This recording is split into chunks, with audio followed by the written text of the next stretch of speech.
Okay, so this is part two for the Gwendolyn Brooks poem, Close Reading of Be Real Cool.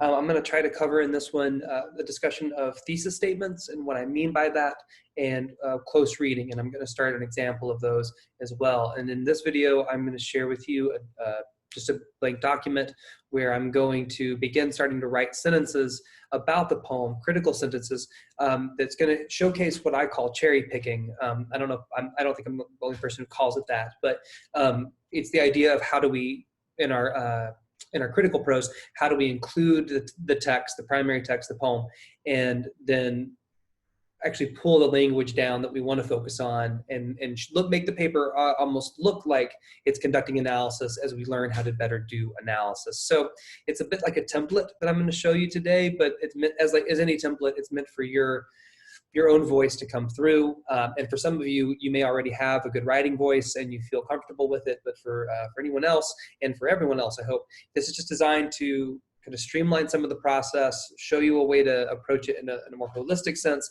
and then from there, hopefully write stronger and stronger sentences and paragraphs for this class and for any other class as well.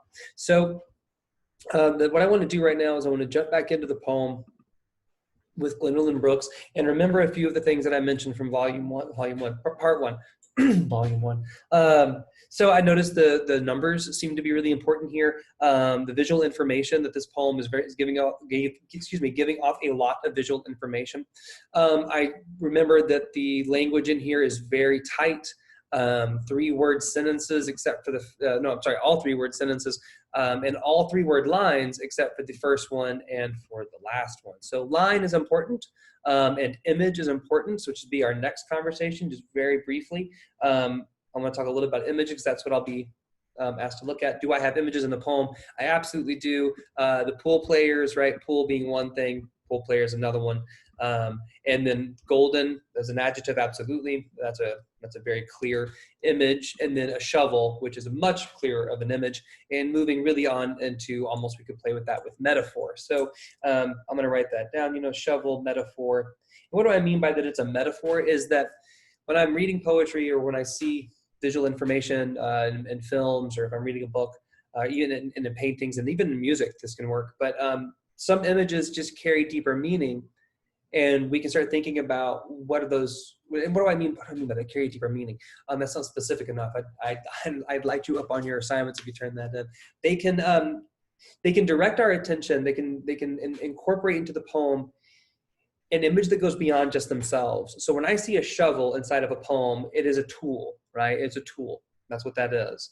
A golden shovel, specifically, I'm going to think of a commemorative tool, right? So it's almost there for show, right? If you've ever seen when a building is being made and they're about to, the groundbreakers, like whoever I don't want to say like the richest person there, but typically like the biggest donor, the owner of the company or whatever it's going to be, they show up ceremoniously with the golden shovel, take out one scoop of dirt, and throw it. And then of course the people who work come in and actually build the building. So a golden shovel reminds me of that in that space. So is that a metaphor for something else, for newness, for creating a new space, for is this commemorative? That's also something to think about. Can this poem be a commemorative poem in some sense? Also, the shovel here as a metaphor, the way I think about this thing is, this last line, this "we die soon," and this image of a shovel, it feels like there's a connection there between these two. That the image of death, right? The image of being buried, being buried after death. So the afterlife in that sense, but the one that occurs here on Earth, if they're, whatever. Point being that's what I mean by this image carries more, right? It isn't just a shovel. And it is just a shovel, of course. It's just a shovel, but it's not just a shovel, right? It has a purpose, and I can look into that, and that's what I mean by analysis with that. So I'm going to show a little bit more of that, hopefully, in some detail. But there's more images, of course. We have school, lurk, late. Lurk is pretty imagistic in that sense, and late we could think of as a time frame. I could see the date, not super specific. A strike is, in pool, it seems like that might be the reference. And then straight is also an image. I can think of a straight line. Singing, absolutely. Sin's way more abstract. Thin, yeah, for sure. We could see it. That's a relative concept. And gin, the alcohol, absolutely. Jazz and June and dying. These all, and soon's a time image. I mean, I feel like time can be processed, right, sensorily, but maybe not exactly. But a lot of this to say this is definitely an image-driven poem. It's obviously, to me, using line break, because these are all very harsh, making me pay very close attention to the word we, drawing my attention to that, wanting me to ask questions about what does that actually mean. So a bunch of information to get out from the very beginning. And what that now leaves us is that I'm working towards this goal right now, because I'm going to write about this paper, this poem, is that I need to start thinking about, a thesis statement. And what does that mean? And so I want to briefly talk about a thesis statement and how I maybe hope that you approach it, though not doesn't necessarily have to be this way. If you've learned a different way, that could be very helpful. So a thesis statement is an argument about the poem.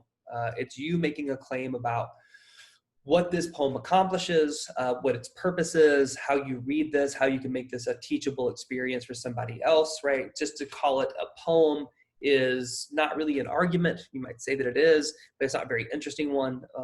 An argument that's interesting is whenever there's another opinion that can be backed up with intelligence and really come at you and with the space to say, but have you considered these things? And they can like look at the same poem that you're looking at and come up with just as valid of an argument for why your idea has holes in it.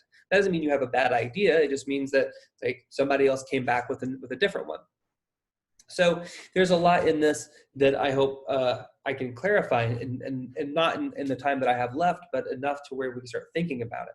So for an argument for a poem like this, the truth is where I met with it is I don't have one. I don't have an argument. I don't know what this poem is. I don't know how to say that I'm going to prove this certain thing. So the panic then is, how do I write a paper, 1,000 words, which may seem like a lot to a lot of you if you're not used to writing a lot. How do I write 1,000 words on a poem that's what consists of I should just do the math. I should have already counted. These 20 odd words here. So that seems off, right? But that's okay. That's really natural. I don't have an argument yet. And the reason is I haven't gone to work through the poem to come up with what it's actually doing. I've had some ideas. I'm curious about things like visual representation. I'm curious about this idea of commemoration here and how that's connected to death. So maybe I could start thinking about, is this poem some sort of commemorative piece? Because if it's commemorative as a piece, then it has certain requirements to think about, some sort of like a memorial plaque. There's certain things that are always on there. So I could start thinking about reading the poem through that lens. Like, can I see elements? Is this playing in that? Can I prove this? It might fall apart as I start going forward, but it's not terrible to have an idea about what this is. And remember, I came up with this through this golden shovel image. So image leads me to an idea, and the idea might lead me into a thesis. But regardless of not whether or not I have a very clear concept for my argument, which is going to be nice to have, I'm going to arrive at that. I'm going to arrive at a clearer one, at least. It may not be as simple as this is a commemorative poem. That may be more complicated than that, right? I may come up with something really interesting at the end of this one by I start paying attention. But what I can do, even though I can't come up with my argument yet, is I can do the close reading part and perform the act of analysis in my writing. And that's going to make up the vast majority of my paper. My thesis is at the beginning, and then I prove it as I go forward and mention it. But really, the work I'm going to need to do, I can do regardless. And then in the work, I might start seeing, and I will start seeing, connections, right? And maybe it comes back to this idea, maybe it doesn't. But that's what we're going to play with right now. So with your actually the next video. So with a thesis, the main thing to remember is that it is an attempt to make a claim about something that you can prove by using the poem. Sometimes we need to use outside research to help us, and that's what our final project will consist of, video forthcoming on that. And then, but for this, it's all about staying in the poem. So I'm going to show you how we can do that and start writing about that, and to see if we can start coming up with a thesis that will help us teach, in effect, what this poem is doing, how it's doing it, and why we should pay attention. So when you're thinking about the thesis, the other thing to keep up with are those three words: the what, the how, and the why. The what of a poem is, it's, for lack of a better word, it's meaning, it's information that is presenting it, right? And how it, the information that it's presenting, My apologies. The how of that is how is it coming across? What are the poetics? And remember, poetics for us right now are line and image. Though I may mention other things, that's not going to be something you have to worry about. But it's how it can say, how it conveys its message. How does it say what it has to say to me? So the what, the how, and then finally the why. And the why I typically think of is like, why does it work?